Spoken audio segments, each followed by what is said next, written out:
Recentemente eu vi uma reportagem de uma cidade dos Estados Unidos onde várias e várias casas tinham sido abandonadas, deixadas por causa que o governo começou a colocar imposto, enfim.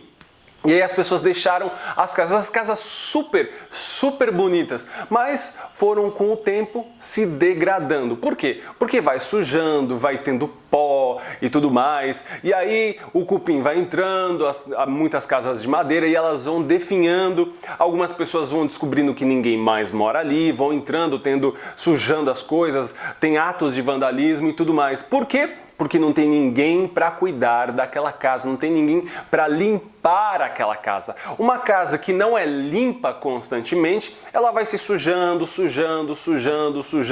até que pessoas de fora vão ver que a casa está tão suja que suspeita que está abandonada, e aí começa a entrar, a invadir, a quebrar mais coisas, enfim, você já deve ter visto uma casa abandonada. E nesse ponto eu te pergunto, como está a sua casa? Não quero saber como está a sua casa física, aí onde você mora, ou como esta casa aqui onde eu moro.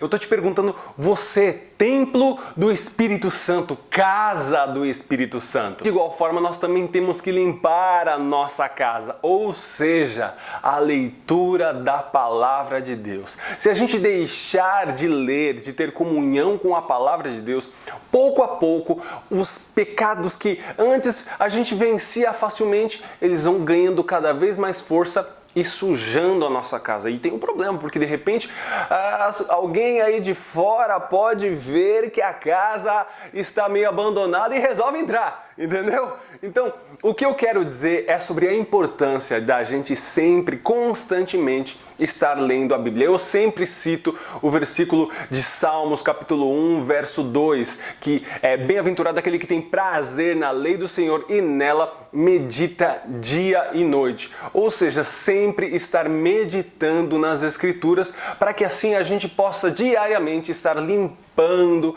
a nossa casa. A gente até pode falar assim, vamos deixar hoje sem limpar, aí no dia seguinte, tô com preguiça, deixa sem limpar, ou seja, hoje eu não vou ler, amanhã, eu também não vou ler, e assim por diante. Cada vez mais que a gente vai deixando de ter comunhão com a palavra, a casa vai cada vez mais se sujando. A palavra, além, como você já sabe, é o nosso pão espiritual, e precisamos desse pão para a gente poder caminhar espiritualmente, andar em espírito, como diz em Gálatas capítulo 5, verso 16. Além de ser esse pão, ela também purifica, limpa as nossas vidas. A palavra de Deus é aquela que nos limpa, que nos purifica, como diz em João capítulo 17, verso 17. Santifica-os na verdade, a tua palavra é a verdade. Jesus diz isso com relação à palavra de Deus. Então, a forma na qual nós vamos limpar a nossa casa é através da leitura da palavra de Deus,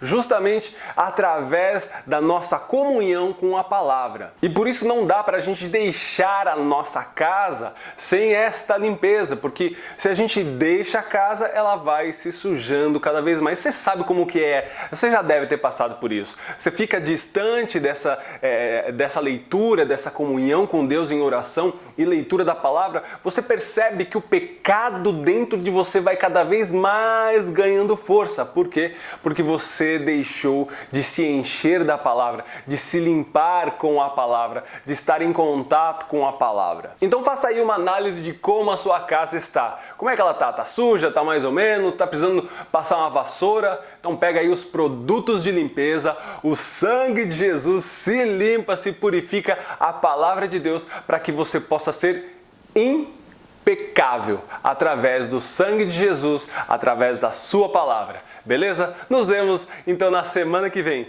Deus abençoe e tchau, tchau.